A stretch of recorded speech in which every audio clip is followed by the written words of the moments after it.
Dinhi sa kadalanan sa boundary sa barangay Tagibo ug Sumilihon, gisundan sa wala mailhing duha ka lalaki nga sakay sa motorsiklo ang estudyante sa kursong criminology nga si Jessie Martin Sumbidan.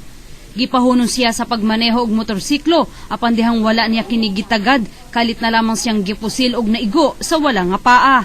Maswerteng nahimo pa ni Jessie nga makauli sa ilang panimalay sa barangay Los Angeles, Butuan City. Akong bukog nya. Tungod sa akong kakuan, nagpabuylo jud ko. Nagpabuylo ko. Nya, wala na ko ligiligi largo-largo nako. Nya, taga moagi ko kaning kurbada nya, matamingan na pod kay walay kuan ba. Walay kasugat na ako, largo lang ko.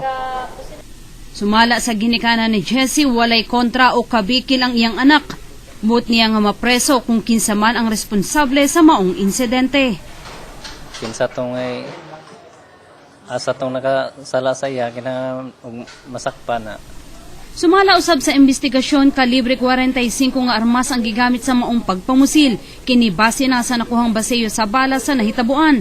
Duda sa kapulisan, ang pagkarnap sa gimanehong motorsiklo ang tuyo sa mga sospek.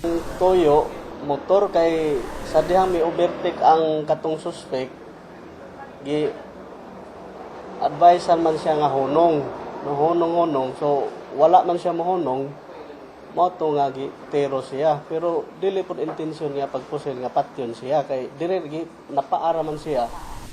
Wala pang masayari sa kapulisan kinsa ang responsable sa maong pagpamusil. Ipatuman ang hugot nga pagpatrolya sa lugar di inahitabo ang insidente, labi na nga ngit-ngit ang dalan inig gabii. Midges Patrol sa Caraga.